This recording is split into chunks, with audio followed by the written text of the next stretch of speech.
तो नमस्कार साथियों। आज बहुत दिनों बाद दिग्गज एकेडमी के डिजिटल प्लेटफॉर्म पर मैं महेंद्र वर्मा आपका हार्दिक स्वागत करता हूं। आज जो है हम मुख्य परीक्षा RS 2024-25 में जिस विषय के ऊपर चर्चा करने के लिए आपके सामने प्रस्तुत हुए हैं, वे पेपर जो प्रथम है उसका जो तीसरी यूनिट है, उसके अंदर जो दूसरा पार्ट है, दूसरा भाग है प्रबंधन, उसके विषय पे बात करेंगे।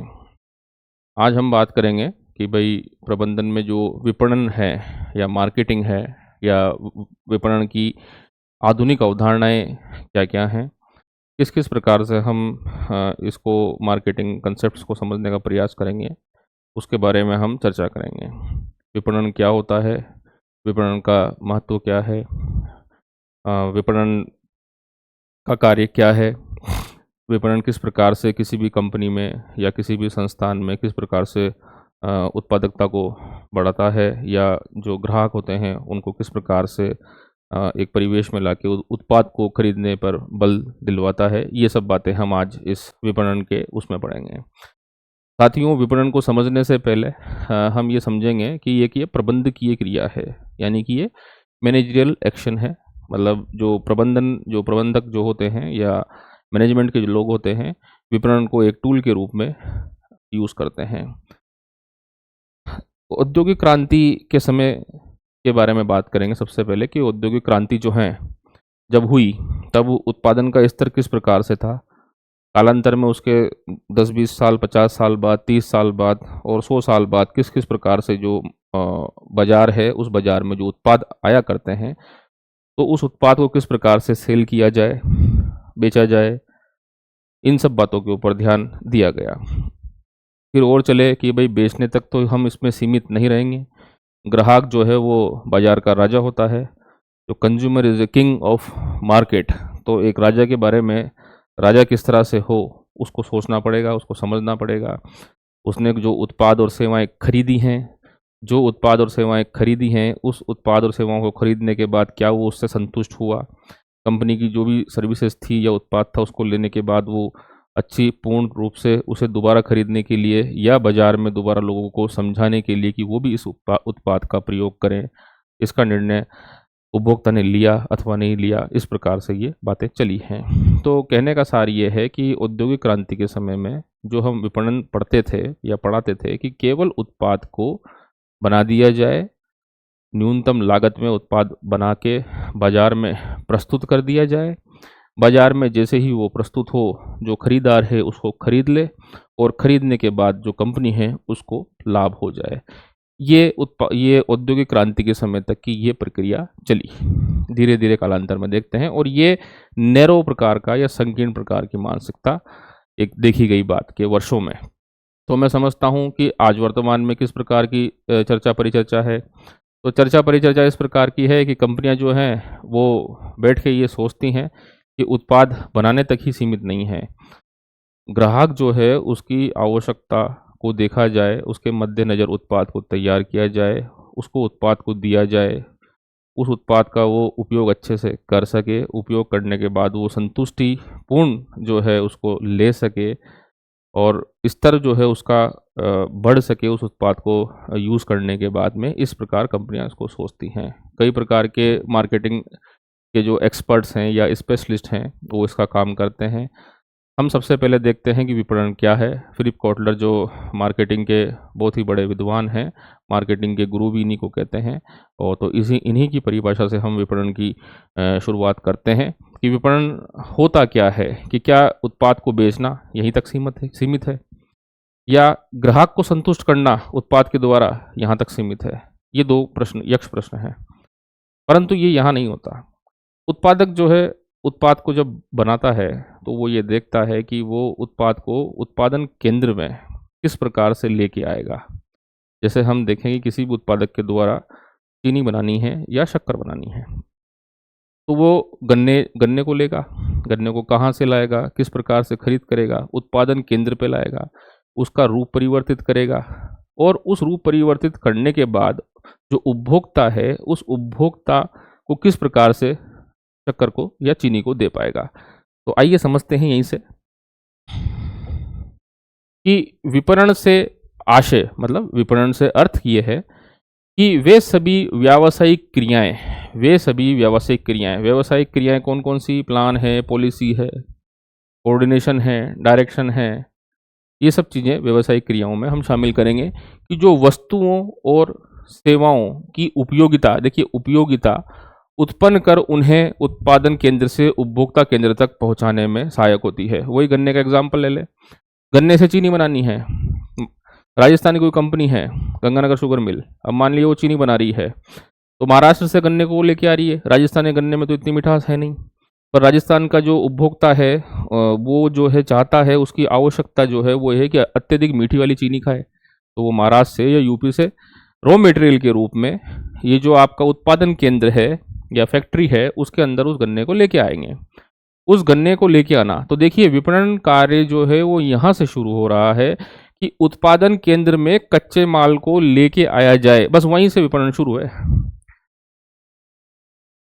चीनी बनानी है, मीठी बनानी है। राजस्थान की जो चीनी है वो इतनी मीठा, गन्ना जो है उसमें इतना सुक्रोज की मात्रा नहीं है कि वो इतनी मीठी हो सके। तो सबसे पहले किसका निर्धारण किया कि ग्राहक की आवश्यकता को देखा गया कि ग्राहक की आवश्यकता क्या थी कि भाई जो चीनी है वो बहुत मीठी होनी चाहिए। तो उसी के लिए प्रबंधकों ने ये सोचा कि हमें चीनी मीठी या सुक्रोज की मात्रा जो अत्यधिक मीठी होगी उसको हम यूपी से या महाराष्ट्र से खरीदेंगे। तो विपणन का कार्य साथियों मैं यहाँ से समझाना चाह रहा हूँ कि किसी भी प्रबंधकों के द्वारा या किसी कंपनी मैनेजमेंट के द्वारा जब ये सोच लिया जाए कि ग्राहक की आवश्यकता क्या है, उस प्रकार से उत्पाद को तैयार किया जा रहा है और उत्पाद को तैयार करके ग्राहक को दिया जा रहा है या कंज्यूमर कस्टमर को दिया जा रहा है, उसके बाद जो वो प्रोडक्ट है उसको खरीदने के बाद वो ग्राहक संतुष्टि का एहसास कर रहा है, ये संपूर्ण चीज़ें विपणन में शामिल होती हैं। हम देखिए, ये तो मैंने एक सामान्य भाषा में बता दिया है कि विपणन क्या चीज़ है।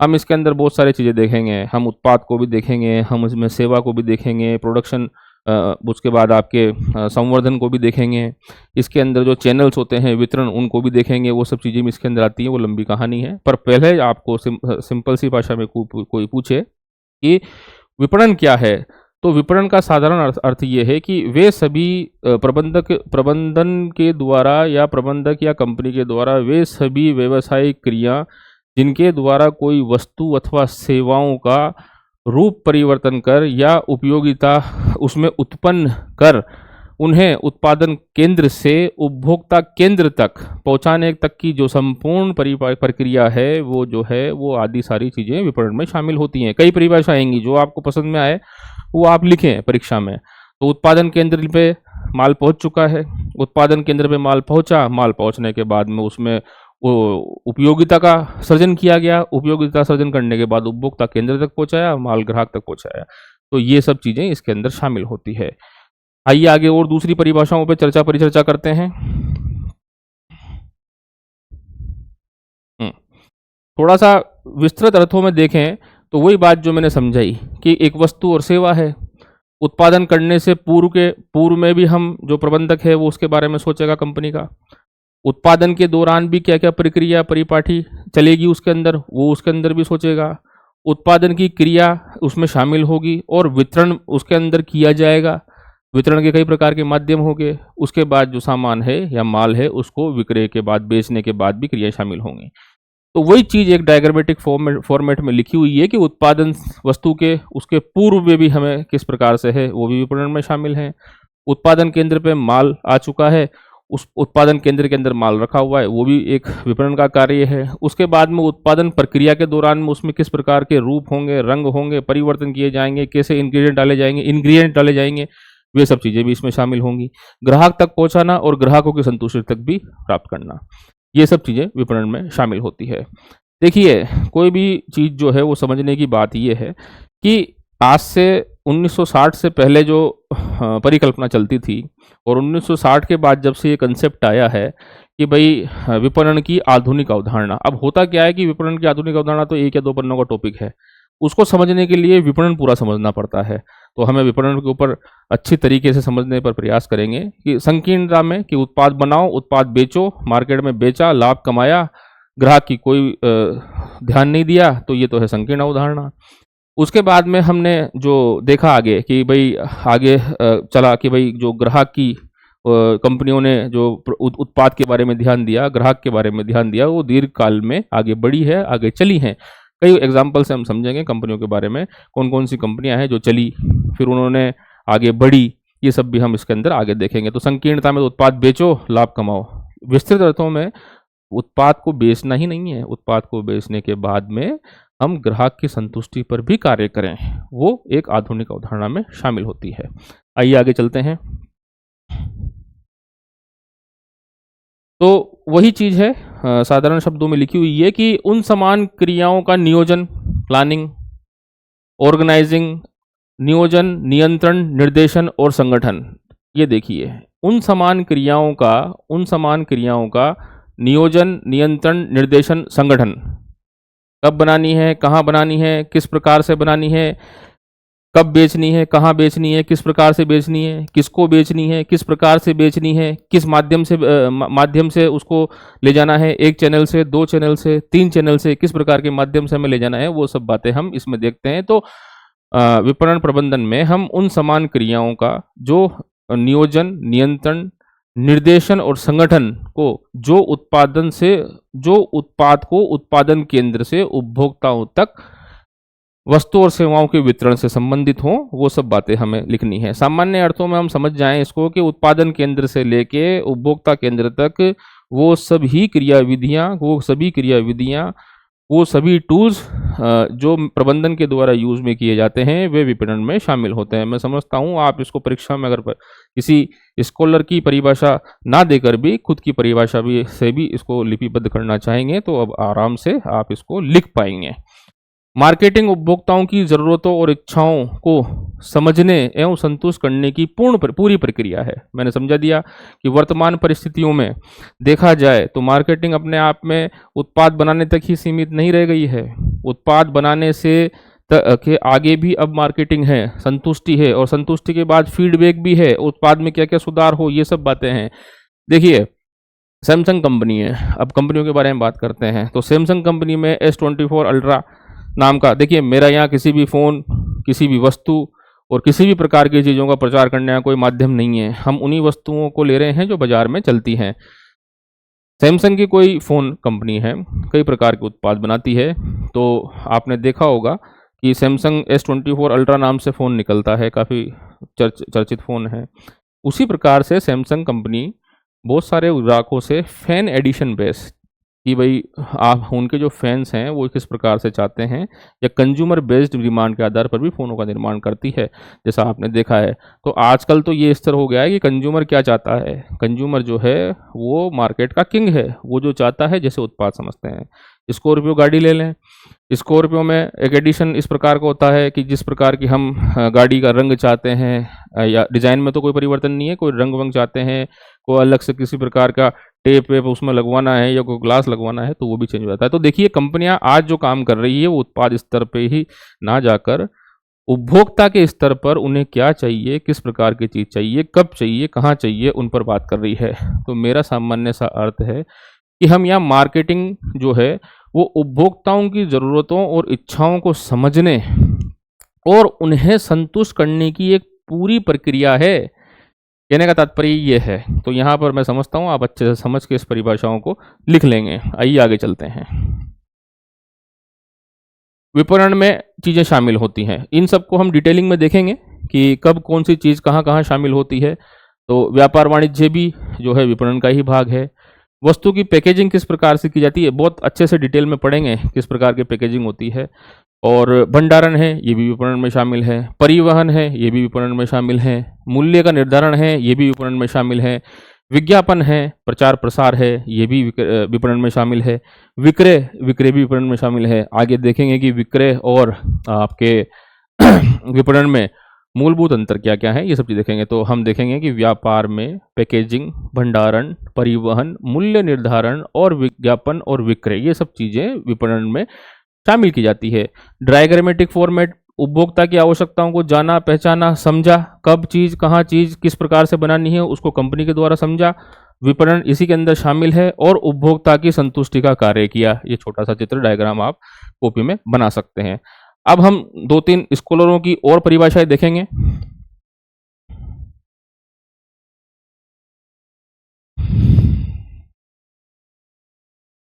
विलियम स्टेटन के अनुसार, विलियम स्टेटन महोदय के अनुसार परिभाषाएं मार्केटिंग में आपको याद रहेगी भी नहीं और मार्केटिंग में पूछेगा भी नहीं। एक बार देखा गया है 2021 की परिभाषा थी जिसके अंदर आपके जो मनोविज्ञान का पेपर है उस पेपर के अंदर नाम दे के परिभाषा पूछ ली गई थी। तो आपसे अगर समझ में आता है, आप इसको याद कर पाते हैं या समझ पाते हैं, ये लिख सकते हैं। फिर भी हम हमारा प्रयास करेंगे कि एंड में हम जितने भी विषय हम पढ़ा पा रहे हैं उसके जो भी 5-50 70-75 जो भी परिभाषाएं उनको कंक्लूड करके याद करने का प्रयास आपको करवाएंगे। तो विलियम जे स्टटन कहते हैं चीज़ें वही हैं, क्या 4-5 चीज़ों के ऊपर ही परिभाषाएं बोलती घूमेगी। उत्पाद है, उत्पाद के ऊपर कहानी घूमेगी। मूल्य है, मूल्य के ऊपर कहानी घूमेगी। उसके बाद आपके स्थान है, स्थान के ऊपर कहानी घूमेगी। उसके बाद में आपके संवर्धन है, संवर्धन के ऊपर कहानी घूमेगी। और दूसरा आपके उत्पादन केंद्र से लेकर उपभोक्ता केंद्र तक के बीच में कहानी घूमेगी। तो ये सब बातें इसके अंदर घूमेंगी। तो देखते हैं कि मार्केटिंग क्या है। आप विलियम जे स्टटन के अनुसार, विलियम जे स्टटन के अनुसार मार्केटिंग वर्तमान और संभावित ग्राहक, ये नहीं कि आज जो आपका ग्राहक है कि आईफोन 16 लेके बैठ गया है तो एप्पल यहाँ बैठेगी थोड़ी। एप्पल ये देखेगी कि 17 में किस प्रकार के चेंजेस किए जा रहे हैं, जो नवीन युवा आ रहे हैं या जिनके पास उत्पाद है वो उसके अंदर क्या क्या चेंजेस की संभावना देखने को कोशिश कर रहे हैं। तो स्टेटन साहब क्या कहते हैं कि वर्तमान समय के ही ग्राहक को नहीं देखें, भविष्य के जो संभावित ग्राहक हैं उनको भी देखें, उनको भी इस प्रक्रिया में शामिल किया जाए कि उनके जिस प्रकार से वो चाहते हैं उनके उत्पाद और सेवाओं को बनाया जाए। ठीक है, अब यहाँ तक की कहानी कि भाई वर्तमान का ग्राहक और भविष्य का ग्राहक, उनकी इच्छाएं, उनकी ज़रूरतों को हम देखें, यहाँ तक की बात होगी।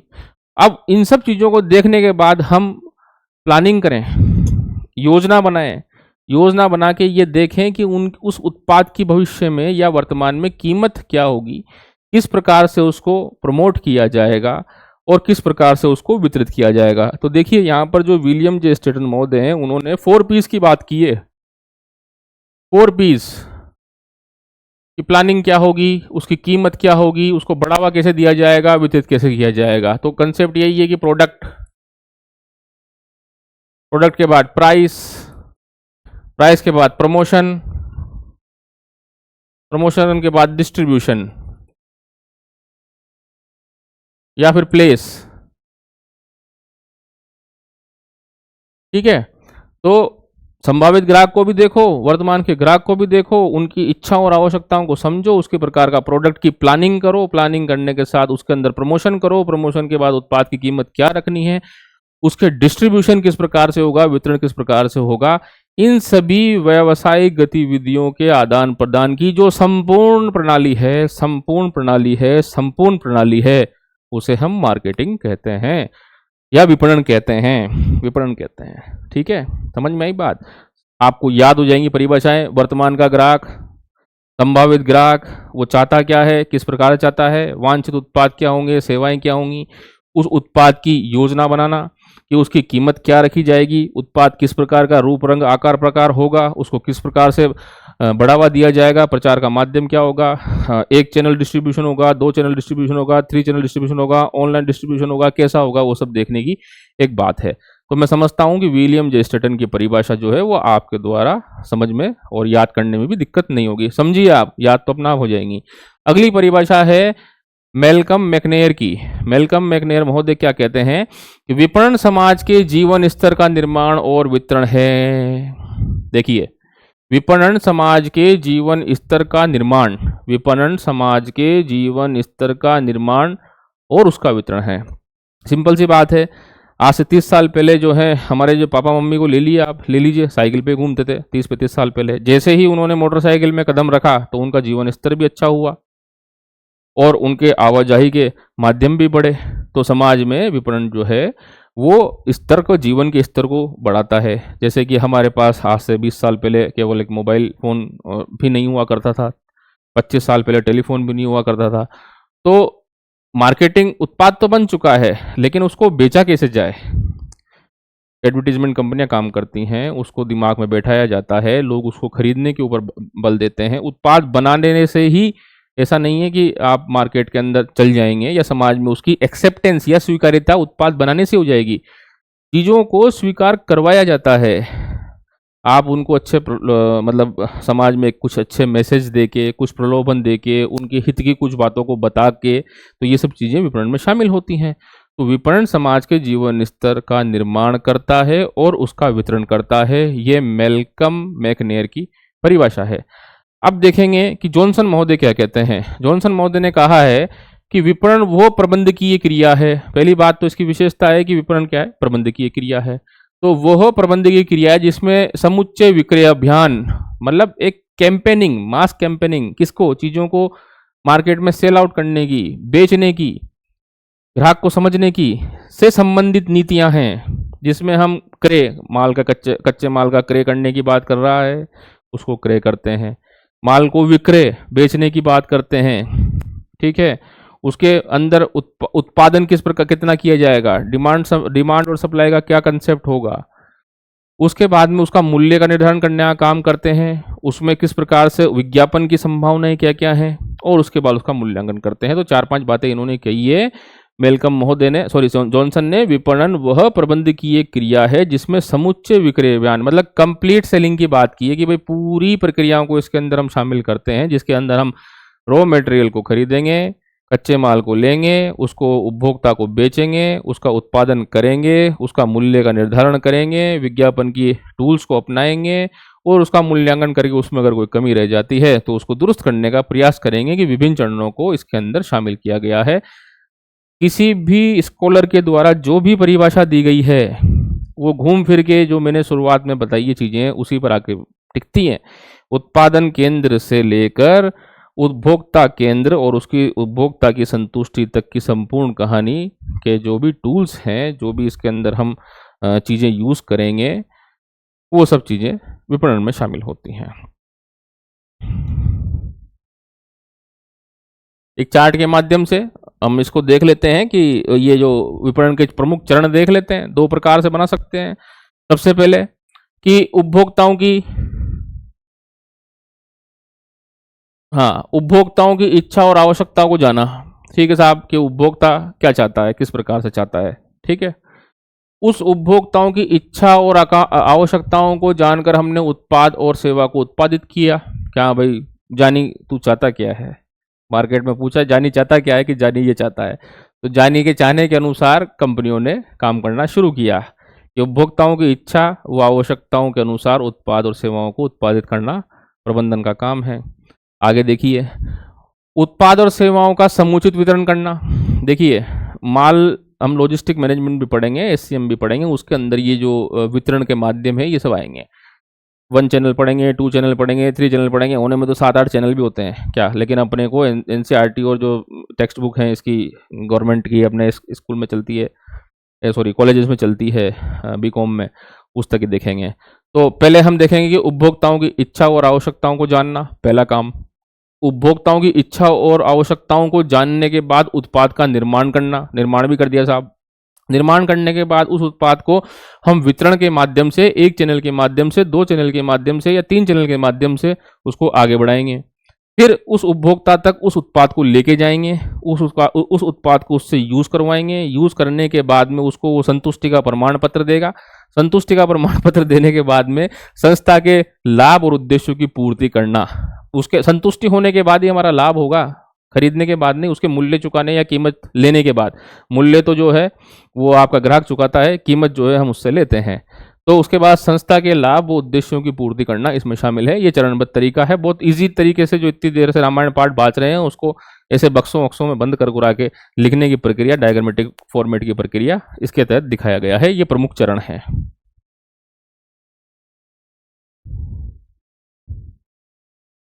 तो इस तरीके से दूसरा विपणन की प्रमुख चरण, आवश्यकताओं का पूर्वानुमान लगाना। वही कि आवश्यकताओं का पूर्वानुमान लगाएंगे। आवश्यकताओं के पूर्वानुमान लगाने के बाद हम उत्पाद को तैयार करेंगे साहब, कि भाई ग्राहक ये चाहता है, जानी ये चाहता है। उसके बाद उसके मूल्य का निर्धारण करेंगे। मूल्य का निर्धारण कर देंगे साहब कि भाई इसकी प्राइस इतनी होनी चाहिए, जिसके अंदर हमारे उत्पादन की भी लागत जो है वो शामिल पड़ेंगे हम मूल्य में, कि उत्पादन की लागत मूल्य का कैसे निर्धारण किया जाता है, पूरा मूल्य इसके अंदर 4Ps के अंदर शामिल है, देखेंगे। उसके बाद विज्ञापन का स्तर कैसा रखना है, किस प्रकार का विज्ञापन करना है, भाई आपके टीवी में चलाना है, प्रिंट मीडिया में चलाना है, डिजिटल मीडिया में चलाना है, या मीडिया में चलाना है, या नुक्कड़ नाटक करने हैं, या पर्सनल सेलिंग करनी है, वो सब इसके अंदर देखेंगे। वितरण माध्यम में वही 1 चैनल, 2 चैनल, होलसेलर है, रिटेलर है, डिस्ट्रीब्यूटर है, या सीधा ही बेचना है, ऑनलाइन बेचना है, कैसे बेचना है, वो सब माध्यम इसके अंदर होते हैं। तो सबसे पहले हम आवश्यकताओं का पूर्वानुमान लगाते हैं, उसके बाद हम उत्पाद को तैयार करते हैं, उत्पाद को तैयार करने के बाद उस उत्पाद का मूल्य का निर्धारण करते हैं, मूल्य का निर्धारण करने के बाद उसको हम विज्ञापन के स्तर पर ले जाना है। हमारी टारगेट ऑडियंस कौन सी है, हम जैसे यहाँ पर आपको पढ़ा रहे हैं, ऑनलाइन प्लेटफॉर्म है, तो हमारे टारगेट ऑडियंस जो विद्यार्थी हैं, तो विद्यार्थी तक ले जाना है। वितरण के माध्यम किस प्रकार से होंगे, कि ऑनलाइन पढ़ा रहे हैं कि ऑफलाइन पढ़ा रहे हैं, या कोई भी उत्पाद 1 चैनल है या 2 चैनल है, उसके बाद हम उसका विक्रय करेंगे। विक्रय करने के बाद ये विक्रय कर दिया, विक्रय करने के बाद में हम विक्रय पश्चात उसकी सेवाओं को देखेंगे, उससे पूछेंगे कि किस प्रकार से आप संतुष्ट हुए अथवा नहीं हुए, क्योंकि हम वर्तमान की विपणन की आधुनिक अवधारणा में चल रहे हैं। उसके बाद हम वही पुनः पूर्वानुमान लगाएंगे।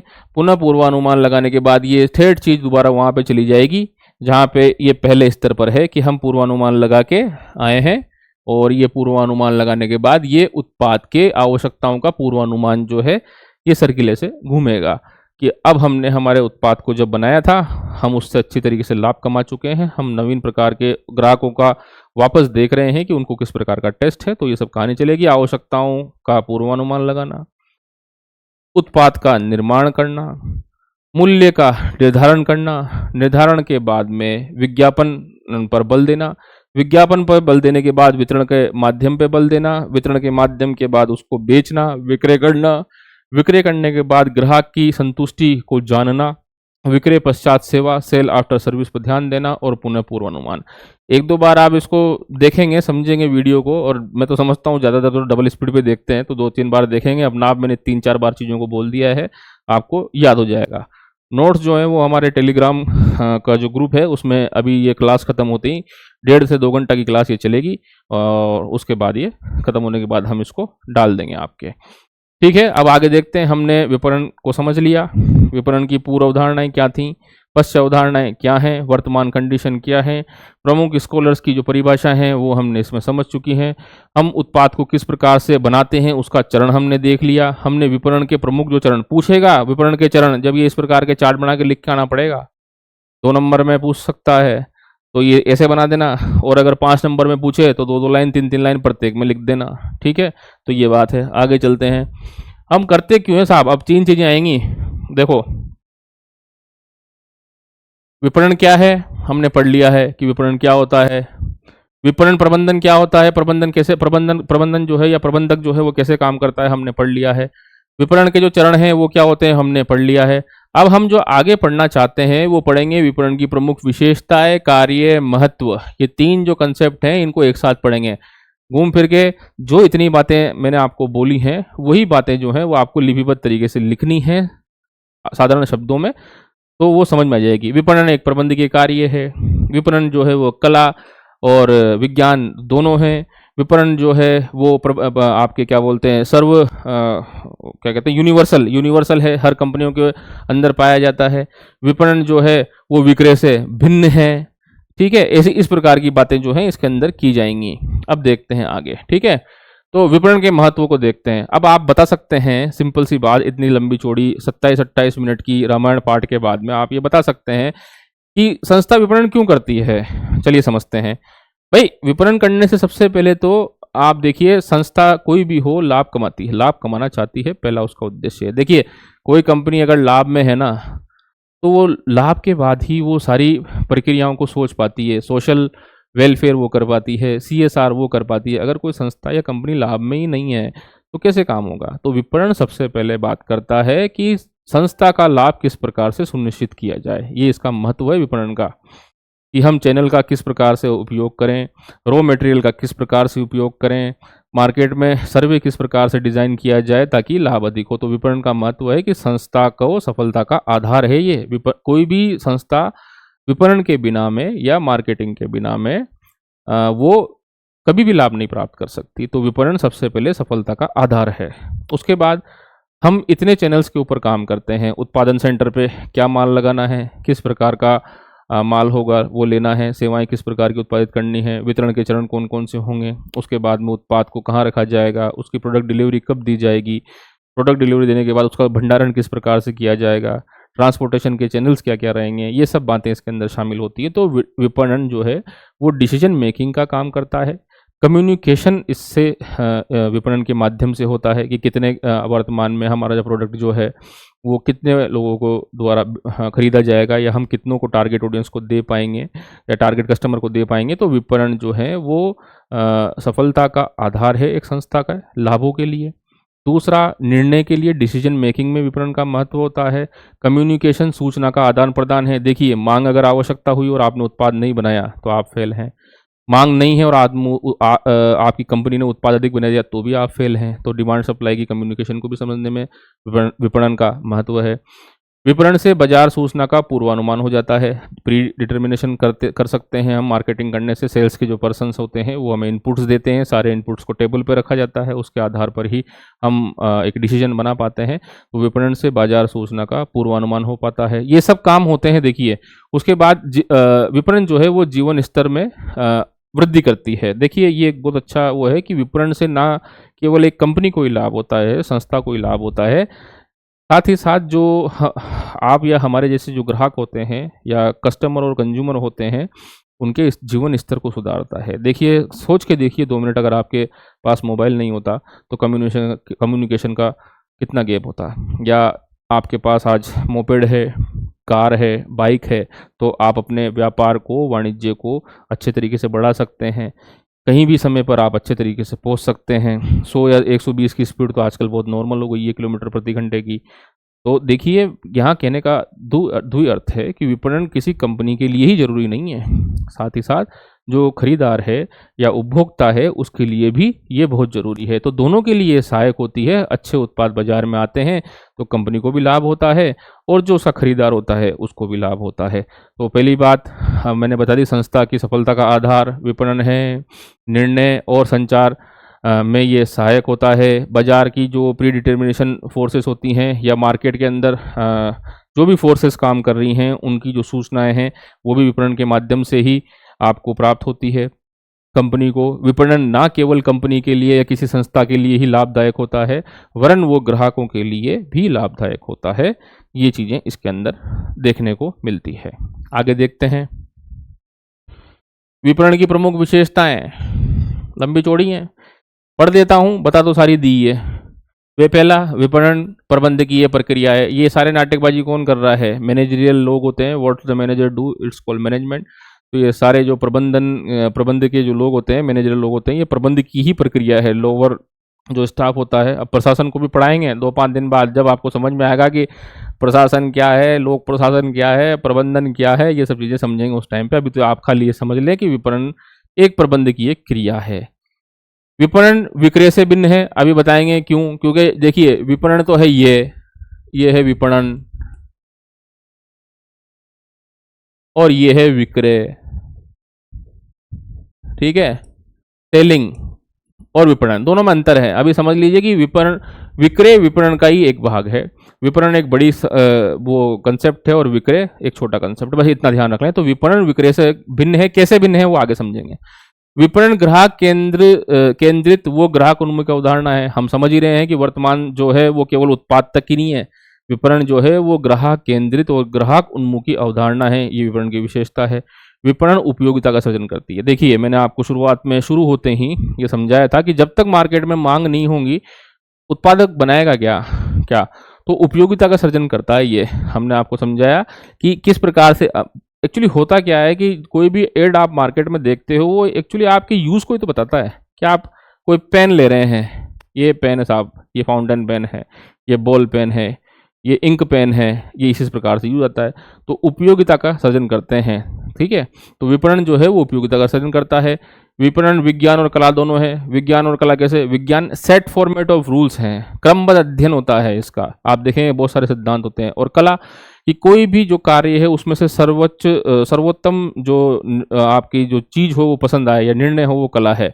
10 प्रकार की चीजें रखी हुई है, उनमें से सर्वोत्तम चीज को उठा लेना ही कला है। तो इसमें हम धीरे धीरे एक्सपर्टाइज भी ला सकते हैं। जैसे कि हम किसी पेंटिंग को बनाते हैं तो वो धीरे धीरे उसके अंदर उसमें अच्छा का गुण हो सकता है, तो उसमें सुधार की संभावना होती है, उसे हम कला कहते हैं। या किसी अभ्यास के द्वारा हम जिसे सीख सकते हैं उसे हम कला कहते हैं।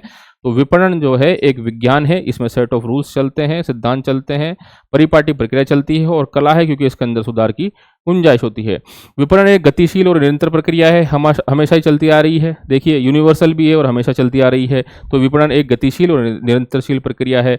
उपभोक्ताओं की आवश्यकताओं की पूर्ति विपणन का प्रमुख तत्व है कि उपभोक्ता क्या चाहता है, विपणन के द्वारा ही ये पूर्ण की जाती है। क्योंकि विपणन ही तो बैठ के सोचते हैं, जो प्रबंधन करता है वो बैठ के सोचते हैं कि इसको चाहता क्या है, जानी को चाहिए क्या, वो यही सोचते हैं। तो विपणन जो है वो उपभोक्ताओं की आवश्यकताओं की पूर्ति विपणन का एक प्रमुख तत्व है। उसके बाद विपणन व्यू रचना मतलब स्ट्रेटजीज मॉडल्स पर आधारित एकीकृत प्रक्रिया है। मतलब विपणन क्या है, तय किया जाता है कि मार्केट में कौन सी चीज चलेगी, कि भाई ये चीज चलेगी। व्यू रचना और उस प्रकार का मॉडल है विपणन में। इन सब चीजों को मतलब स्ट्रेटेजीज को, टूल्स को, इस प्रकार को देखने की चीजों को हम इसमें शामिल करते हैं। तो विपणन की ये विशेषता है कि उत्पाद को बेचने के लिए विपणन व्यू रचनाओं मॉडल्स पर आधारित एकीकृत प्रक्रिया है।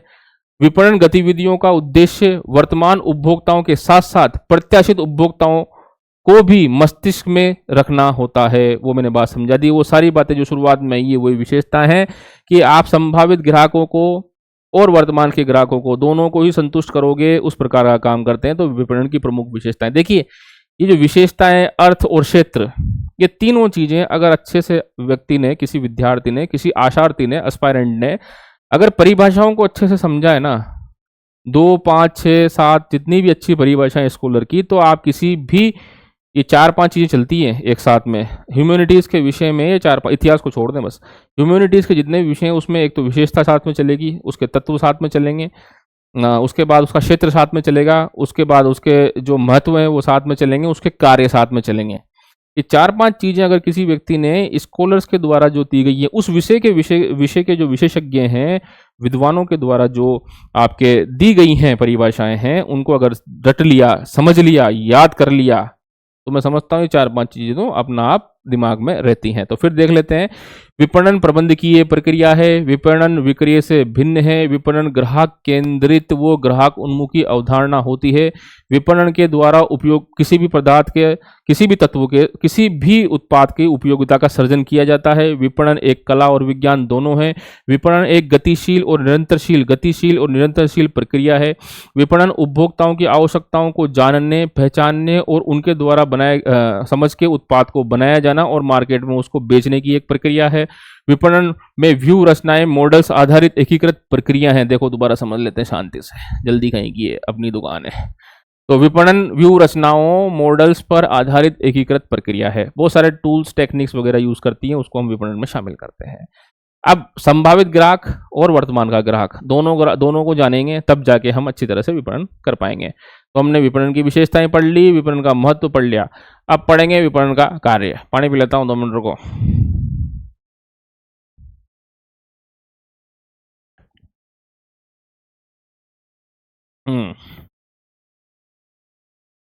क्या कहाँ गया? विपणन का कार्य क्या है भाई? विपणन का कार्य अब तो कोई भी बता देगा। काम क्या है भाई? बाजार से संबंधित सूचनाओं को एकत्रित करे, एकत्रित करके उसका विश्लेषण करे, विश्लेषण करके नीति का निर्माण करे, अनुसंधान का काम करे, रिसर्च एंड डेवलपमेंट करे कि उत्पाद को किस प्रकार से अच्छे से बेचा जाए, प्लानिंग करे, ऑर्गेनाइजिंग करे, ठीक है, डिसीजन मेकिंग करे, ब्रांड को तैयार करे, पैकेजिंग लेबलिंग किस प्रकार की हो, किस प्रकार का रंग हो, रूप हो, आकार हो, प्रकार हो, इसका निर्धारण करे। माल को यदि बेच दिया गया है, किसको? राजा को, ग्राहक को। हाँ, यहाँ समझ लो, एक ये सामान्य सी परिभाषा है कि कस्टमर और कंज्यूमर में क्या अंतर है। तो देखो, कस्टमर कौन है? आपके पापा जी बाजार में गए, बेटे के लिए बिस्कुट लेके आए, तो वो तो कस्टमर हो गए। घर में बेटा बैठा हुआ था, ठीक है, उसने उसको बिस्कुट को खाया। अब बेटा तो खरीदने नहीं गया, खरीदार तो पिताजी हैं, पर खाया किसने? बेटे ने। तो कस्टमर और कंज्यूमर दोनों में अंतर होता है, ये कोई नहीं बताएगा, हम तो मैनेजमेंट के व्यक्ति हैं, बता देंगे कि कस्टमर जरूरी नहीं है उसको उत्पाद को यूज करे, और कंज्यूमर जरूरी नहीं है कि उत्पाद को खरीदने जाए। तो कस्टमर वो है जो उत्पाद को खरीदता है, पर जरूरी नहीं है वो उसको कंज्यूम करे या उसका यूज करे।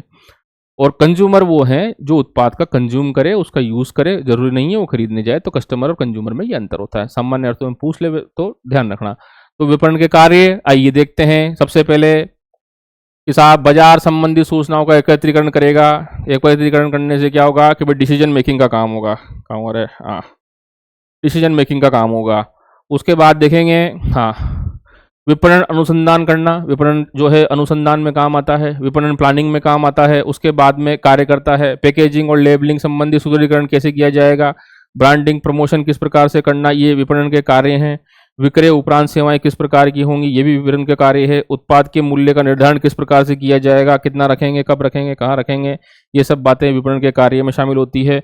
वितरण के माध्यम क्या क्या होंगे, एक चैनल होगा, दो चैनल होगा, तीन चैनल होगा, ऑनलाइन होगा, ऑफलाइन होगा, किस प्रकार का होगा, आदि बातें जो हैं वो इसके अंदर शामिल होंगी। कच्चे माल को कहाँ रखा जाएगा, उत्पादित माल का संग्रहण कहाँ किया जाएगा, किस प्रकार किया जाएगा, कहाँ रखेंगे, ये सब बातें इसके अंदर शामिल होती हैं। वित्त की व्यवस्था यानी कि सोर्स फाइनेंस किस प्रकार से होगा, ये भी विपणन का कार्य है। उसके बाद है जोखिमों का उठाना, मतलब रिस्क मैनेजमेंट क्या होगा, तो ये सब कार्य मैनेजमेंट के होते हैं। मतलब what's the manager do is called management. और विपणन में भी जो मैनेजर होते हैं वही काम करते हैं, जो मैनेजर का काम होगा वही यहाँ छाप देना, वही विपणन के कार्य हैं। आगे चलो, आ जाओ भाई, विक्रय, विपणन और विक्रय में प्रमुख अंतर। अब देखो यहाँ समझना होगा। ये मार्केटिंग है, मैंने थोड़ी देर पहले एक चित्र बनाया था, तो ये मार्केटिंग यानी कि विपणन, और ये सेलिंग। तो ये बड़ी अवधारणा है। सेलिंग आज से जब औद्योगिक क्रांति चल रही थी तब की घटना है, पर वर्तमान में चलती नहीं है। क्या क्या अंतर है देखते हैं। विपणन एक बड़ी अवधारणा है, तुमको भी दिख रही है और मुझे भी दिख रही है कि ये विपणन है, ये विपणन का गोला है, ये बड़ा है और ये छोटा है। विक्रय एक छोटी अवधारणा है, बात खत्म, याद हो गया। उपभोक्ताओं की रुचि और आवश्यकताओं को बल देना, यहां समझ लो कि जो विपणन है उसमें हम उपभोक्ताओं की रुचि आवश्यकताओं को कस्टमर, कंज्यूमर और कस्टमर को एक किंग के रूप में मान के हम काम करते हैं, तब वो विपणन का क्षेत्र कहलाता है। ठीक है। और उत्पादक के पक्ष से देखें कि केवल मार्केट में माल को बेचना है, ये केवल उत्पाद को बेचने पर बल देती है, तो ये आपकी विक्रय की अवधारणा हो जाती है। तो पहला, उपभोक्ताओं की आवश्यकता आपने देखी तो ये विपणन पे चला गया, और केवल उत्पाद की बात करी तो ये आपने विक्रय हो गया। इसमें कई प्रकार की क्रियाएं शामिल होती हैं। आपने मनमान सारी नाटकबाजी देखी, प्लानिंग देखी, प्रमोशन देखा, प्रोडक्ट देखे, उसका प्रोडक्ट के प्रकार देखे, 50 तरह के नाटकबाजियां इसके अंदर शामिल हैं, जबकि इसके अंदर कुछ भी नहीं है, केवल इसके अंदर वस्तुओं को बनाओ और बेचो, ये सेलिंग है। कोई मार्केटिंग नहीं करनी, कोई कुछ नहीं करना, कोई डोल नगाड़े नहीं पीटने, तो आदि बातें इसके अंदर शामिल होगी। इसका मुख्य उद्देश्य, विपणन का मुख्य उद्देश्य जो है वो ग्राहकों की संतुष्टि पर बल देता है। भाई ग्राहक जो है वह भगवान है साहब, तो ग्राहक संतुष्टि के ऊपर बल देता है। उसके ऊपर इसके अंदर जो है दूसरा, अधिक से अधिक लाभ बेचो और कमाओ, न्यूनतम लागत पे प्रोडक्ट को बनाओ और अधिक से अधिक बेचो, लाभ कमाओ और चलो। तो ये अवधारणा जो है ये आपकी जो इंडस्ट्रियल रेवोल्यूशन था उस समय की अवधारणा है, और ये 1960 के बाद की अवधारणा है कि भाई 1960 के बाद से जो वर्तमान में चल रहा है, भी पढ़ेंगे हम आगे, वो ये है कि क्यों आवश्यकता आन पड़ी इसकी, यही क्यों नहीं चल पाया, तो देखेंगे। तो ये अधिक से अधिक लाभ कमाने में बल देती है, ये ग्राहकों की संतुष्टि पर बल देती है, ये दीर्घकालीन नियोजन की प्रक्रिया है, लंबी चौड़ी चलती है, 2, 5, 10 साल, 15 साल तक ये मार्केट में उत्पाद को बनाओ और बेचो के ऊपर बल देती है, अल्पकालीन का उदाहरण है। ग्राहकों के अनुसार उत्पाद तैयार करने पर बल देती है। भाई ग्राहक क्या चाहता है, कि जानी चाहता क्या है, क्या जानी जो है वो चाहता क्या है, वो इस पे बात करते हैं कौन, विपणन वाले, और ये बात करते हैं उत्पादक के पक्ष में कि उत्पादक ने कह दिया भाई यही तुमको लेना है, यही प्रयोग करना है, ये इस पर बल देता है। आगे चलते हैं, ये बना देना गोड़ा वोड़ा, और ये विपणन और विक्रय की प्रक्रिया देख लेना, अपना आप समझ में आ जाएगी। विपणन अवधारणा, अब ये अवधारणा देखो, ये यहाँ से इंपॉर्टेंट है, ये इंपॉर्टेंट लगा लो भैया, क्वेश्चन अगर बनेंगे तो 2 जगह बनेंगे इसके अंदर। क्या important, very very important, 200 star, star, ये स्टार, स्टार भी आता है इसके अंदर, आता है कहीं, हाँ ठीक। तो भैया विपणन कंसेप्ट देखो क्या है, अब कंसेप्ट समझना पड़ेगा, अवधारणाएं क्या है, यहां तसल्ली से समझो, होगी मजाक। पहला कि इसको समझते हैं कि इंडस्ट्रियल रेवोल्यूशन हुआ, ठीक है, औद्योगिक क्रांति हुई अमेरिका में, 2-5 कंपनियां थीं, 1-2 कंपनियां थीं, उन्होंने उत्पाद बनाया, ठीक है। तो उत्पाद बनाने से पहले उत्पादन होगा किसी चीज़ का, तो सबसे पहले आई उत्पादन की अवधारणा, ठीक है। उत्पादन की अवधारणा के बाद देख लिया बनाओ और बेचो, बहुत है। यानी कि ये उत्पादन जो है वो किसके पक्ष से संबंधित है, ये जो बनाने वाला है उसके पक्ष से संबंधित है कि वो क्या बनाएगा, कब बनाएगा, कैसा बनाएगा, किस प्रकार से बनाएगा, किस स्वाद का बनाएगा, वो सब बातें इसमें शामिल होंगी। तो यहाँ पर आप देख रहे होंगे कि जो उत्पादन की जो अवधारणा है उसमें हम ग्राहक को नहीं देखते, ग्राहक की संतुष्टि को नहीं देखते। फिर आएगी उत्पाद की अवधारणा कि भाई चलो ठीक है, कंपनी है, उत्पादन तो कर ही रही है, लेकिन बाज़ार में उस उत्पाद को खरीदने के ऊपर लोगों ने बल नहीं दिया। क्यों नहीं दिया? क्योंकि उसमें कोई ना कोई कमी होगी, कोई ना कोई ऐसी चीज़ रह गई होगी जो उसको नकार दिया गया मार्केट के द्वारा। तो ध्यान दिया गया उत्पाद की अवधारणा के ऊपर कि भाई उत्पाद जो है वो अच्छा बनाओ। यदि अच्छा उत्पाद बनाओगे तो उस अच्छे उत्पाद को ग्राहक जो है वो खरीदेगा।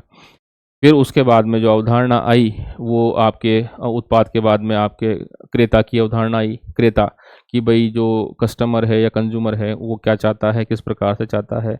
उसके बाद में जो हम देखेंगे 2 अवधारणाएँ हैं, संधारणीय अवधारणाएँ और आपके बोलते समाज के परिप्रेक्ष्य में जो अवधारणाएँ हैं वो प्रकार की हैं। तो समझने का अर्थ ये है कि 5 प्रकार या कई टेक्स्ट बुकों में इसको 6 प्रकार का भी दिया हुआ है। सामाजिक विपणन अवधारणा और संधारणीय विपणन अवधारणा को अलग अलग करके देखा गया है। तो 5 अवधारणा को तसल्ली से समझेंगे। 2 नंबर में आए तो केवल चित्र बना दें, नाम वाम डाल दें। कोई आपसे समय नहीं पूछने वाला कि कब कब ये अवधारणा आई है। कोई आपसे किसी स्कॉलर का नाम नहीं पूछने वाला कि किसने दी है। केवल आप इसमें क्वेश्चन बनता है वो विपणन की अवधारणा से बनता है। तो विपणन अवधारणा जो है मूलतः औद्योगिक क्रांति के दौरान सामने आई, किंतु इसको प्रचलन में लाने का जो समय रहा वो 20वीं शताब्दी के जो छठा दशक है, मैं बार बार कह चुका हूँ, 1960 के बाद में ये बल देने लगी। ये कहा गया कि ग्राहकों की इच्छाओं और आवश्यकताओं को जानने का प्रयास किया जाए, उनको संतुष्टि देने का काम किया जाए। विपणन को अंदर जो है वो ग्राहक जो है उसको केंद्र में रखकर सोचा जाए। ये सब चीजें इसके अंदर शामिल की गई। तो प्रारंभिक अध्ययन बताता है कि बनाओ और बेचो। इतनी बार कह चुका हूं इस पूरी उसमें कि बनाओ और बेचने के ऊपर जो बल दी गई है, ये रहा, बनाएं और बेचें, बनाएं और बेचें। वर्तमान में समझो और उसका प्रत्युत्तर दो कि भाई ग्राहक चाहता क्या है, ये तो देखो, ठीक है। तो वही औद्योगिक क्रांति के समय में आई विपणन की अवधारणा, आ तो उसी समय गई थी, परंतु प्रचलन में कब से गई कि 1960-70 के दशक में ये प्रचलन में आई। कंसेप्ट ऑफ मार्केटिंग 5 प्रकार के हैं। इसमें हमने ग्राहक की इच्छाओं को देखा, जाना, समझा, उसके अकॉर्डिंग ही हमने ग्राहक को संतुष्ट किया और उत्पाद बनाया। विपणन के केंद्र के अंदर हमने उपभोक्ता को माना कि विपणन का केंद्र उत्पाद नहीं है, जबकि उपभोक्ता है, उसके अकॉर्डिंग ही काम होगा। विपणन ग्राहक को देखो फुसलाना और शिकार करना नहीं है। कि बहुत अच्छी बात कही गई है कि आप मार्केटिंग कर रहे हो, इसका मतलब ये नहीं है कि आप किसी भी ग्राहक को या उसके उपयोगकर्ता को आप फुसला रहे हो या शिकार बना रहे हो, ठीक है, नहीं। विपणन जीवन के स्तर को सुधारने पर काम है, द्विपक्षीय प्रक्रिया है कि लेने वाले को भी लाभ हो और बेचने वाले को भी लाभ हो और इससे समाज का कल्याण हो। ये सब बातें इसमें शामिल होती है। मार्केटिंग कुल मिला के बाद इतनी सी है कि उत्पाद ऐसा दो जो सामने वाला संतुष्ट हो, मूल्य उससे उतना लो कि अच्छा सा लाभ इसमें मिल जाए। अगर है, ठीक है, तो ग्राहक को फुसलाना नहीं है, ठीक है, ये ग्राहकों के पोषण से संबंधित है। अरे भाई मार्केटिंग करना तो ग्राहकों के पोषण से संबंधित होने का काम है कि भाई पोषण कर रही है, स्तर को उठा रही है, समाज में आपके स्टेटस को उठा रही है। देखिए बहुत सारे ब्रांड ऐसे होते हैं जो आपके स्टेटस सिंबल को बताते हैं, क्यों नहीं है। आप कई लोग होते हैं जो अब युवा वर्ग के हैं या किसी वर्ग के हैं, स्टेटस सिंबल उत्पाद जो है अगर महंगे होते हैं तो एक मनोवैज्ञानिक रूप से बाजार में उसका कि नहीं यार साहब महंगी गाड़ी में घूमता है, महंगे कपड़े पहनता है, महंगे मोबाइल रखता है, तो इस प्रकार की चीज़ें होती हैं। तो इसके अंदर आपके पोषण संबंधित बात तो है ही।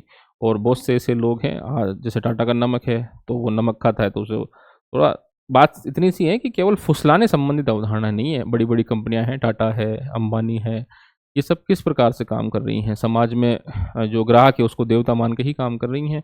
उनका पोषण कर रही है, तो ये द्विपक्षीय प्रक्रिया है। फुसलाना और शिकार करना विपणन नहीं है, ये ग्राहकों का भी एक पोषण है या उपयोगकर्ता का पोषण का भी काम इसके अंदर है। तो ये सब बातें इसके अंदर हैं। आगे देखते हैं।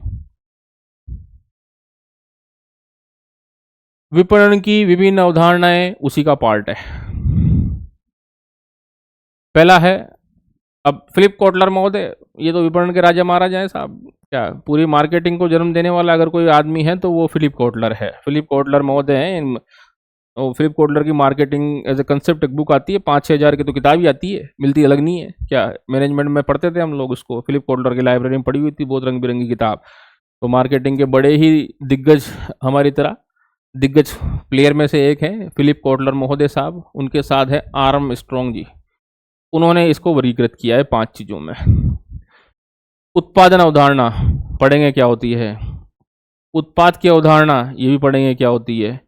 विक्रय या बिक्री की अवधारणा ये क्या होती है। अधिक से अधिक बेचने के ऊपर दिल देता है, यहीं पे आती है एडवर्टीजमेंट मार्केटिंग का सबसे ज़्यादा काम। ठीक है, फिर देखेंगे उपभोक्ता या क्रेता अवधारणा, और फिर देखेंगे सामाजिक अवधारणा। अब ये कंफ्यूज मत होना, कई किताब में बड़ी लिटरेचर की किताब बढ़िया स्कॉलर की किताबें लोगों तो ये 6 प्रकार की दे रखी है। ये सामाजिक के बाद में इसको यहाँ पे जो है वो ये लिख रखा है संधरण ये अवधारणा। अब यही बता देता हूँ, समाज जो भी आप उत्पाद बनाओ वो समाज के उपयोगी हो, समाज में मानक हो, प्रचलित हो, चल सके, ये समाज अवधारणा है। ठीक है, शोषण नहीं हो। संधारण ये है कि आप जो भी उत्पाद बनाना चाहते हो, वो जो उत्पाद बनाया जाए वो सिंपल सी बात ये है कि वो पर्यावरण अनुकूल हो। 2010 के बाद चल रही है संधारणीय, सस्टेनेबल ग्रोथ, पर्यावरण को हानि नहीं दे ऐसा उत्पाद बनाओ। ये सब बातें इसके अंदर हैं। तो आप इसको ऐसे लिख सकते हैं या ऐसे 6 के रूप में लिख सकते हैं, ये आपका चयन है। आ जाओ साहब, उत्पाद अवधारणा ठंडे ठंडे तरीके से समझते हैं। उत्पादन अवधारणा सॉरी माफ कीजिएगा, production oriented concept. Production concept, अब क्या है प्रोडक्शन कंसेप्ट देखते हैं।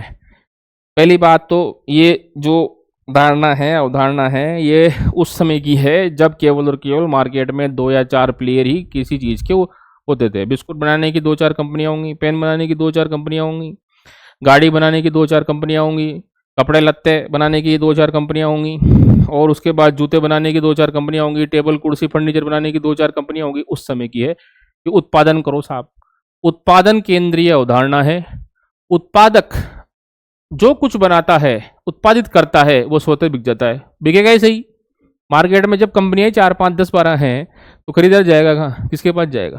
ठीक है, तो इसीलिए ये उत्पादन अवधारणा है कि यहाँ ये देखा जाता है कि कंपनियां जो बनाती है वो बिक जाता है। अब कंपनियां न्यूनतम लागत पर उत्पाद को तैयार करती है। ठीक है, न्यूनतम लागत पर उत्पाद को तैयार करती है, बाजार में जाती है और बाजार में उसको अधिकतम मूल्य पर बेच देती है और बेच के लाभ कमा देती है। समझ रहे हैं। जैसे कि थोड़ा बहुत वो नाम नहीं लूँगा, समझ जाओ कि भाई कौन सी कंपनी है फ़ोन वोन बनाने वाली जो न्यूनतम लागत पे तो भारत में बनवाती है, भारत से बनवा के पूरे विश्व में लाखों में बेच देती है। तो वही चल रहा है कि उत्पादन अवधारणा तो अभी नहीं है, पहले थी कि यह उत्पादन केंद्रित अवधारणा है। उत्पादक जो कुछ उत्पादित करता है वो स्वतः बिक जाता है, ये संकल्पना ऐसा मानती है। औद्योगिक क्रांति के दौरान प्रचलित थी। मैंने बता दिया आपको कि औद्योगिक क्रांति के दौरान प्रचलित थी। यहाँ मांग आपूर्ति से अधिक थी। हाँ, मांग अधिक थी, लोग बाग अधिक थे, कंपनियां कम थी, माल आता ही नहीं था बाजार में तो मांगते रहते थे लोग बाग। मांग अधिक, आपूर्ति कम थी, इसलिए कंपनियों के मजे थे। यहाँ विपणन की कोई मार्केटिंग करने का कोई काम नहीं थी। बना दिया, मार्केट में आ गया, ले जाओ, तो विपणन की कोई आवश्यकता नहीं थी। इसे सेलर मार्केट, विक्रेता बाजार कहते हैं। विक्रेता बाजार, जो बेचेगा, जो बनाएगा वही बेचेगा। जो बनाया है, जैसा बनाया है, जहाँ बनाया है उसको ले लो बस। तो ये सेलर मार्केट है। इस नाम को यहाँ घुसा के पूछ लेगा कि भाई उत्पादन अवधारणा, नहीं पूछा व्हाट भाई सेलर मार्केट कंसेप्ट के बारे में चर्चा कीजिए, तब ये बताना ये सेलर मार्केट, इसे घुमा के पूछेगा कि विक्रेता का बाजार अवधारणा से आप क्या समझते हैं, तब यही बनाने हैं। ग्राहक संतुष्टि व आवश्यकताओं पर ध्यान नहीं दिया जाता। कौन देगा, कंपनियां 5-6 प्रोडक्ट खरीदना है तो ले लो, क्या तो यही ग्राहकों की कोई संतुष्टि और बात नहीं करता था। देखो चरणबद्ध तरीके से पढ़ेंगे हम पांचों को। इसका विकास पांचों का चरणबद्ध तरीके से समय जो काल अनुक्रम है उसके अकॉर्डिंग ही हुआ है। ठीक है, तो ये ग्राहक संतुष्टि और आवश्यकताओं पर ध्यान नहीं दिया जाता। केवल उत्पादक द्वारा उत्पाद को कम पैसे में अच्छे माल बनाओ और बेचो, मतलब ये कि प्रोडक्शन जो है वो न्यूनतम कॉस्ट पे करना है और अधिकतम कॉस्ट के ऊपर माल को बेचना है और बेच के लाभ कमाना है। घुमा फिरा के वही बात, पहली बार उत्पादक के द्वारा जो बना दिया, जहां बना दिया, जैसे बना दिया, बेचना है। ग्राहक के पास कोई ऑप्शन नहीं है मार्केट के अंदर, मार्केट में मांग अधिक है, यानी कि यहाँ दादागिरी किसकी है? कंपनियों की है। ठीक है, कब का कंसेप्ट है कि साहब ये कंसेप्ट जो है आपका हाँ, औद्योगिक क्रांति के समय का है। विपणन की यहाँ पे कोई आवश्यकता नहीं होती थी, इस होते माल बिकता है तो विपणन कौन करेगा इसके अंदर? विक्रेता का बाजार है, विक्रेता के बाजार से संबंधित है, जो मालिक बनाएगा, जो कंपनी बनाएगी वो लेना पड़ेगा। केवल यहाँ पर हम ग्राहकों की संतुष्टि और उस अवधारणा के बारे में बात नहीं करते थे। केवल उत्पादक जो है उनको जो सामान लेना है वो ले और चलते बनो, कोई आवश्यकता नहीं है इसके अंदर सोचने की, समझने की किसी ग्राहक के बारे में। तो इसके अंदर उत्पादन जो है कंपनियां वो कम लागत पर बनाती थी और अधिक लागत पर उसको बेचती थी। ये सब बातें इसके अंदर शामिल हैं। आगे देखते हैं, ये अवधारणा उस समय प्रचलित थी। हाँ, ये अवधारणा उस समय प्रचलित रहती है जब वस्तु और सेवाओं का उत्पादन अत्यंत ही सीमित हो। वही सिंपल सी बात, मार्केट में 4-5 कंपनियां हैं, लेने वाले मनमान सारे बैठे हैं, चलेंगी मार्केट के अंदर, तो और लाभों की संभावना अधिक रहती है। आ जाओ साहब दूसरी, उत्पाद अवधारणा। बताया मैंने बातों बातों में भी आपको उत्पाद की अवधारणा कि थोड़ा सा आगे चलते हैं औद्योगिक क्रांति के उसमें। अब कंपनियां बढ़ गई हैं, देखो पहले 12-13 कंपनियां थी, 2-5 कंपनियां थी, ये तुलनात्मक रूप से कम थी, यूं समझे, 2-4 का कोई कंसेप्ट नहीं है, तुलनात्मक रूप से कम थी। अब तुलनात्मक रूप से जो कम कंपनियां थी, वो इसके अंदर कम कंपनियां जो थी तुलनात्मक रूप से, एक सेकेंड, तुलनात्मक रूप से जो कम कंपनियां थी, हाँ दिख रहा है ना? हाँ दिख रहा है।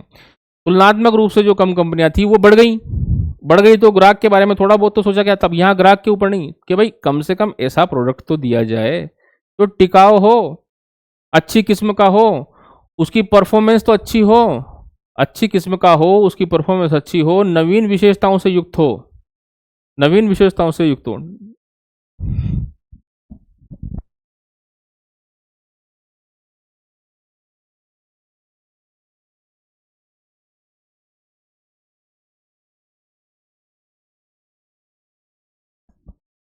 ठीक है। तो उत्पादन अवधारणा, गुणवत्ता, या इसका नाम समझ लें, 2-3 नाम है इसके। एक तो है उत्पाद अवधारणा, दूसरा है गुणवत्ता विपणन अवधारणा, प्रोडक्ट बेस्ड कंसेप्ट। ठीक है, उत्पाद ऐसा बनाओ, मार्केट में तुलनात्मक रूप से कंपनियां बढ़ चुकी हैं, यानी कि अब जो मांग ग्राहकों के द्वारा की जाएगी उनको वो पूरी कर सकते हैं, इसलिए यहां पर अच्छी किस्म के उत्पाद लिए जाएं। निष्पादन क्षमता उन उत्पादों की अच्छी हो, नवीन विशेषताओं से वो युक्त हों, आदि बातें इसके अंदर शामिल की जाएंगी। तो 3 चीजें हैं। हमने पहला पढ़ा उत्पादन अवधारणा, ठीक है। अब पढ़ रहे हैं हम उत्पाद या प्रोडक्ट का कंसेप्ट, प्रोडक्ट बेस्ड कंसेप्ट, या गुणवत्ता विपणन अवधारणा, या उत्पाद आधारित अवधारणा। ये 3 नाम इसके प्रचलित हैं। उत्पाद कैसा बनाया जाए? अच्छा बनाया जाए। क्यों बनाया अच्छा जा रहा है? क्योंकि मार्केट में तुलनात्मक रूप से पहले जो कंपनियां काम कर रही थी या संस्थाएं काम कर रही थी, उससे ज़्यादा कंपनियां और ज़्यादा जो चीज़ें हैं वो अब आ चुकी हैं मार्केट के अंदर। तो अच्छे उत्पाद बने, परफॉर्मेंस उन उत्पादों की अच्छी हो और नवीन विशेषताओं से युक्त होने चाहिए, पुराने उत्पादों से बेहतर होने चाहिए। अतः प्रबंधकों को अपने उत्पाद में नवीन सुधार करते रहना चाहिए ताकि उत्पाद ग्राहकों को संतुष्ट कर सके और बाजार में बना रह सके। वही बात है कि भाई एक प्रोडक्ट है, उस प्रकार की कंपनी आई, कंपनियों ने देखा, मार्केट का सर्वे किया कि हम भी यदि कंपनियां लगाएंगे तो लाभ होगा। तो आज भी ये कंसेप्ट चलता है कि अगर किसी कंपनी को चलना है, उनका उत्पाद अच्छा हो, टिकाऊ हो, निष्पादन युक्त हो, परफॉर्मेंस वाला हो, नवीन विशेषता लिए हों। मारुति 800 थी, वो चल रही थी, बंद हो गई। क्यों बंद हो गई? क्योंकि उसमें कोई सुधार नहीं किए गए। लेकिन आप देखो अभी क्रेटा का नामक कंपनी मार्केट में बहुत लंबे टाइम से सुधार कर रही है। या मारुति की जो आप डिज़ायर देखते हो या VDI देखते हो, वो दोनों में कंपनियों ने मारुति 800 से सीखा कि कैसे मार्केट में ख़त्म हुआ। तो उसमें देखिए हर 3 साल से 5 साल के बीच में वो मॉडल के अंदर कई प्रकार के चेंजेस लाते हैं, उत्पाद में कई चेंजेस लाते हैं। वो क्यों लाते हैं? वो इसलिए लाते हैं कि आप देखते हैं कि प्रबंधकों के द्वारा अपने उत्पादों को अच्छा सुधार किया जाए, नवीन सुधार किया जाए, ताकि उनके उत्पाद ग्राहकों तक पहुंच सके, उनको अच्छे संतुष्ट कर सके, बाजार में वो बना रह सके, लाभ कमा सके। गुणवत्ता बनाए रखते हुए उत्पाद बेचना और लाभ कमाना, गुणवत्तापूर्ण उत्पाद रखते हुए, अगर वो गुणवत्ता चली गई, मार्केट से ट्रेंड चला गया, तो नए ट्रेंड में लाना है उस उत्पाद को, बनाए रखना है उत्पाद के अंदर, और बनाए रखते हुए उत्पाद को बेचना है, बेच के लाभ कमाना है। तो देखिए, विद्यमान उत्पाद था, यहां पर है, उस विद्यमान उत्पाद में हमने किस्म में सुधार किया। वही मारुति 800 थी, मार्केट से चली गई क्योंकि सुधार नहीं किया, वही कंसेप्ट, हमने मारुति 800 बना दी, उत्पादन अवधारणा चलती रही, उत्पादन 800 का ही था, कोई नहीं था मार्केट के अंदर। राजदूत ही चलती थी, चलती रही, राजदूत का नामो निशान खत्म हो गया। ठीक है, रॉयल एनफील्ड बुलेट चलती थी, मार्केट में बीच में गायब हो गई थी, पर दोबारा क्यों आया? क्यों? उन्होंने उत्पाद पर ध्यान दिया कि देखिए, विद्यमान उत्पाद बुलेट थी, बुलेट के अंदर उन्होंने नई किस्म बनाई, उसमें परफॉर्मेंस में थोड़ा सुधार किया, उसकी क्षमता में वर्धन किया, उसमें कुछ एक्स्ट्रा फीचर्स डाले, और मार्केट में दोबारा आज देखो बुलेट चलती है। तो वही कंसेप्ट है जो आप देख रहे हो। तो उत्पाद अवधारणा इसी बल देती है, उत्पाद की किस्म अच्छी हो, निष्पादन उसमें परफॉर्मेंस अच्छी हो, नवीन वस्तुओं विशेषताओं से युक्त हो, प्रबंधकों के द्वारा ये सोचा जाए, समझा जाए कि भाई जो उत्पाद है उसमें सुधार किए जाएं, सुधार करने के हम ग्राहकों को संतुष्ट करें, मार्केट में अपने को बना रहें, और उसमें निष्पादन लाते हुए ही उत्पाद को बेचा जाए। ये दूसरा कंसेप्ट हो गया। अब हम तीसरे कंसेप्ट के ऊपर बात करते हैं, विक्रय अवधारणा, सेलिंग कंसेप्ट। सेलिंग कंसेप्ट को समझने के लिए सबसे पहले देखें कि यहाँ पे क्या है, मार्केट में प्रोडक्ट उपलब्ध है। ठीक है, अब कंपनियां बहुत सारी होगी तुलनात्मक रूप से बाजार में, बीमा की कंपनियां बहुत सारी हो गई हैं, कारों की कंपनियां 1991 के एलपीजी रिफॉर्म्स के बाद में हर प्रकार की कंपनी के 10, 12, 15 वेरिएंट बाजार में आ चुके हैं। कंपनियां 10, 12 आ गई तो उनके जो उत्पाद हैं वो तो शायद सैकड़ों में चले गए।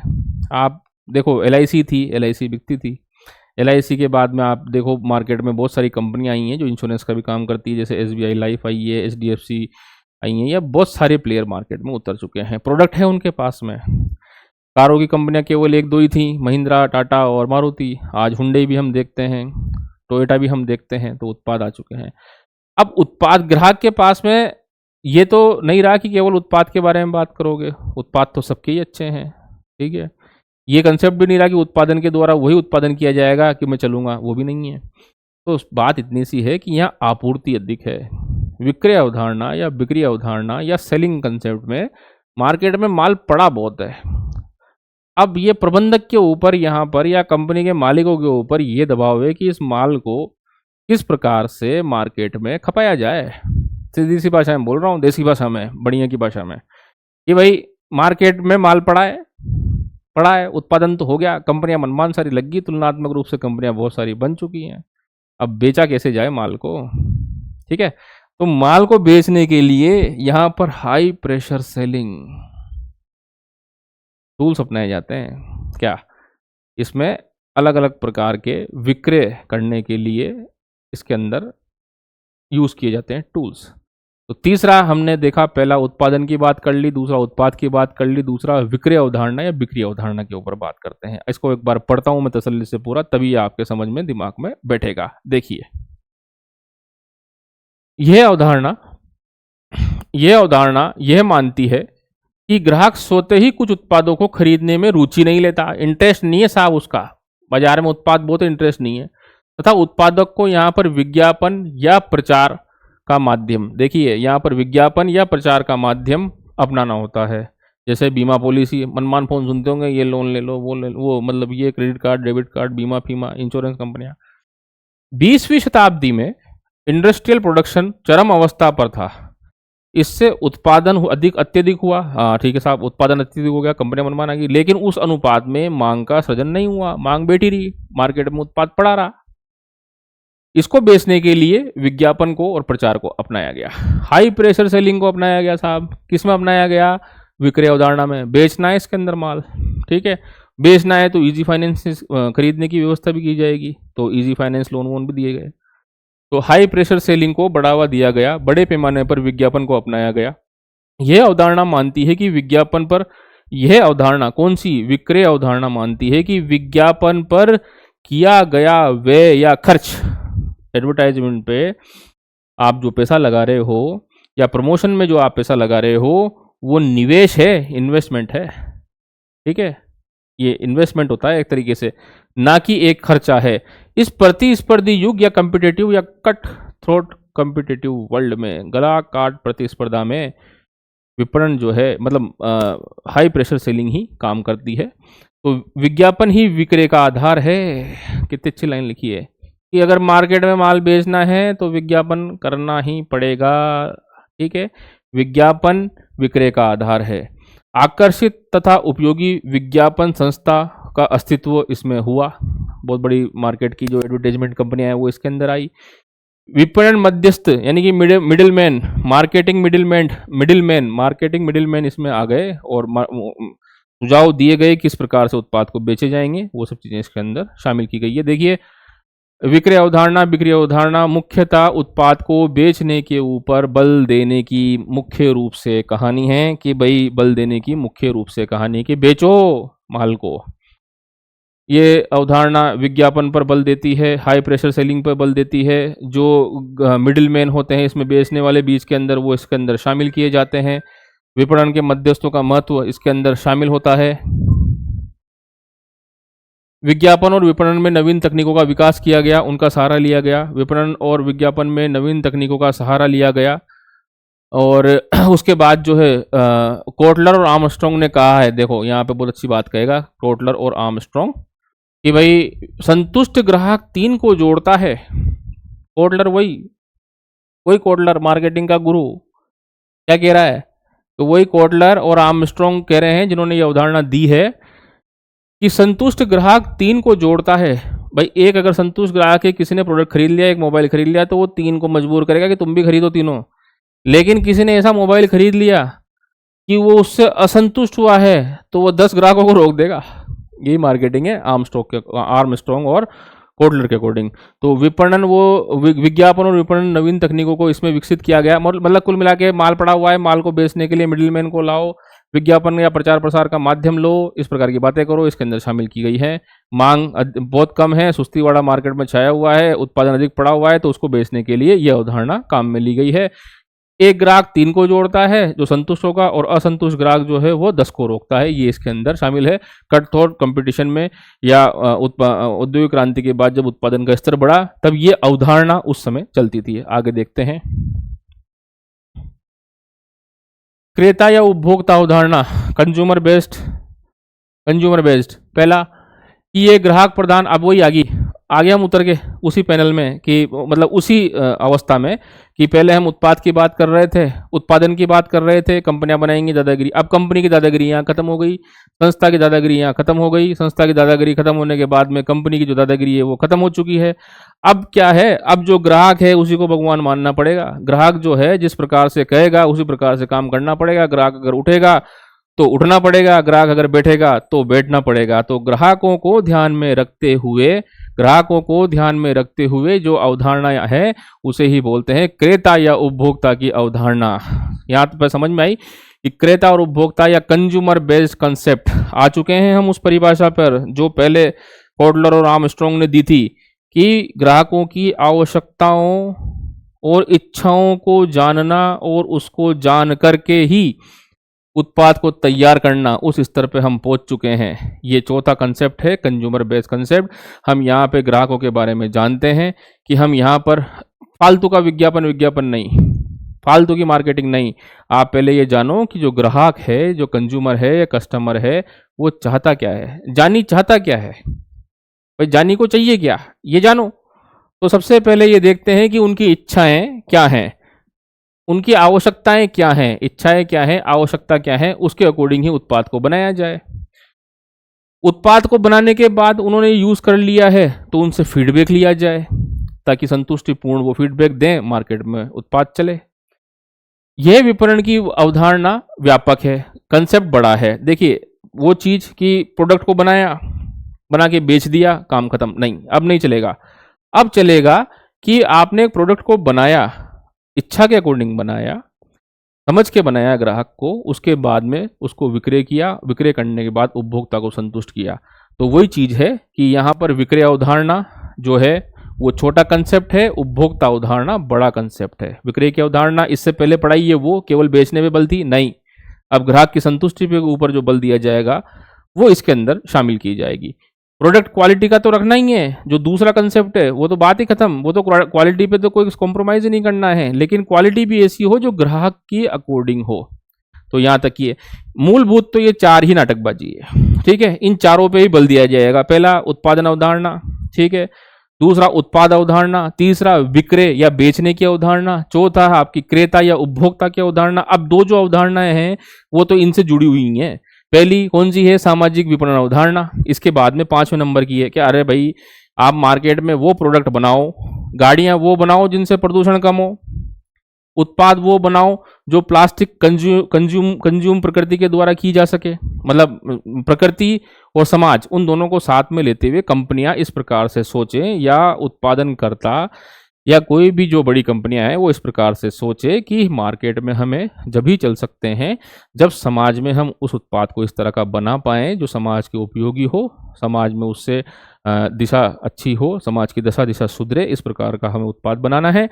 और दूसरा जो है वो संधारणीय उत्पाद हो, मतलब प्रकृति का उससे संरक्षण हो, ऐसे उत्पाद बनाए जाएं जिसमें हम कार्बन का उत्सर्जन कम हो, प्रकृति का संरक्षण इसके अंदर हो, आदि चीजें हैं। तो ये 5 कंसेप्ट मैंने आपको अच्छी तरीके से पढ़ा चुका हूँ। क्लास थोड़ी लंबी हो चुकी है, 3 घंटे की क्लास होगी इसके अंदर। मार्केटिंग का जो आज हम कंसेप्ट समझ रहे हैं उसमें आगे देखते हैं। ये सामाजिक अवधारणा है, वही सिंपल सी कि विपणन ऐसा करो, मार्केटिंग ऐसी करो कि समाज का कल्याण हो। इसे समाज कल्याण, इसे समाज कल्याण की अवधारणा भी कहते हैं, समाज कल्याण की अवधारणा है। शुद्ध विपणन अवधारणा, ग्राहक संतुष्टि द्वारा ही उत्पाद का विस्तार हो सकता है। देखिए अब ये प्योर मार्केटिंग कंसेप्ट, देखिए अब यहाँ कुछ शब्द हैं, modern marketing concept, pure marketing concept. Modern marketing concept आपके सिलेबस में दिया हुआ है, यहीं से शुरुआत है। अब इतनी सारी 1 घंटे की रामायण करने के बाद तो आपका सिलेबस शुरू हुआ है कि मॉडर्न मार्केटिंग कंसेप्ट क्या है, प्योर मार्केटिंग कंसेप्ट क्या है। अब मैं यहीं से शुरू करता, कुछ नहीं समझ में आता, तो वो बैकग्राउंड जो है वो काफ़ी इंपॉर्टेंट है। अब यहाँ से पूछेगा कि मॉडर्न मार्केटिंग कंसेप्ट है, पर इतने चरण जो मैंने बताए उनमें से भी कुछ भी पूछ सकता है, क्योंकि विपणन है। विपणन को समझेंगे तभी मॉडर्न मार्केटिंग समझ में आएगी, या शुद्ध विपणन समझ में आएगा, या आधुनिक विपणन समझ में आएगा। आधुनिक विपणन वह विपणन है जिसके अंदर हम संधारणीय विकास और सामाजिक विकास को शामिल करते हैं। तो इसमें ग्राहक संतुष्टि, संगठन के लक्ष्य की प्राप्ति के साथ साथ समाज कल्याण, वो सामाजिक उत्तरदायित्व की पूर्ति पर भी विशेष ध्यान दिया जाता है, जैसा कि मैंने बताया आपको। शुद्ध विपणन मतलब टोटल मार्केटिंग, कुल मार्केटिंग, समाज का ध्यान रखा तो उसे सामाजिक विपणन कहते हैं, ठीक है। आगे देखिए आधुनिक एवं सामाजिक विपणन की अवधारणा। अब वही मार्केटिंग आधुनिक यहाँ पे आई है आपका सिलेबस, लेकिन पढ़ना वो सारा पूरा है, पूछ सकता है, वहां से सवाल भी आया है कि विपणन की अवधारणा ग्राहक प्रधान अवधारणा थी, पर धीरे धीरे जब वो समाज के स्तर पर, संधारणीय स्तर पर, ग्राहक की संतुष्टि के ऊपर, ग्राहक के पोषण के ऊपर जब पहुंची है, तो वो 1980 से, देखो ये शब्द आया है यहाँ पे कि 1980 से हम 1980 से ये प्योर मार्केटिंग कंसेप्ट या मॉडर्न मार्केटिंग कंसेप्ट आया है। मार्केटिंग कंसेप्ट में जब हम समाज का भी ध्यान रख लें, संधारणीय विकास का भी ध्यान रख लें, ग्राहक का भी ध्यान रख लें, तो ये सब चीज़ें इसमें शामिल होती हैं और उसे हम मॉडर्न मार्केटिंग कहते हैं। तो कारण रहा कि इस अवधारणा में सामाजिक दायित्वों को नकारा था। किसने? पुराने जो 4 कंसेप्ट दिए गए थे, उत्पादन, उत्पाद, विक्रय, इनमें नकार दिया गया। फिर आया आपके ये वाला कंसेप्ट, आपके आधुनिक अवधारणा वाला, जिसमें समाज को लिया गया है। सेलिंग वाले ने भी नकार दिया, लेकिन यहाँ आके आधुनिक अवधारणा शुरू होती है कि ग्राहकों को संतुष्ट किया जाए, समाज का कल्याण किया जाए, इसके अंदर है। अब हम देखेंगे संधारणीय विपणन, सस्टेनेबल मार्केटिंग। सिंपल सा कंसेप्ट है कि साथियों, उत्पाद ऐसे बनाओ जो पर्यावरण हितैषी हों, पर्यावरण के मितव्यय हों, हितैषी हों, इस प्रकार के उत्पाद बनाए जाएं उत्पादकों के द्वारा जो पर्यावरण के हितैषी हों या सामाजिक पहलुओं का सम्मान करते हों, पर्यावरण हितैषी हों, ठीक है। आज हम देखते हैं कि हमने क्या क्या पढ़ा, कितना कितना पढ़ा। क्लास थोड़ी सी लंबी हो जाएगी, तो अब इसको देखने के लिए नोट पे चलें। हाँ ये रहा। तो देखो आज हमने पढ़ा विपणन क्या है, खत्म कहानी। इस सवाल का जवाब आप दे दोगे, विपणन क्या होता है, अगर मेंस में पूछ लिया गया। विपणन प्रबंधन क्या होता है, इसका जवाब भी आप दे दोगे अच्छी तरीके से। विपणन के चरण क्या होते हैं, इसका जवाब भी आप दे दोगे। विपणन की हमने विशेषता पढ़ ली, कार्य पढ़ ले, महत्व पढ़ लिए, ये सब चीजें पढ़ ली। विपणन की प्रमुख अवधारणाएं, उत्पादन अवधारणा, उत्पाद अवधारणा, विक्रय या बिक्री की अवधारणा, उपभोक्ता की अवधारणा, उपभोक्ता या क्रेता की अवधारणा, सामाजिक और संधारणीय अवधारणा। ये आज हमने इतने टॉपिकों को पढ़ लिया है।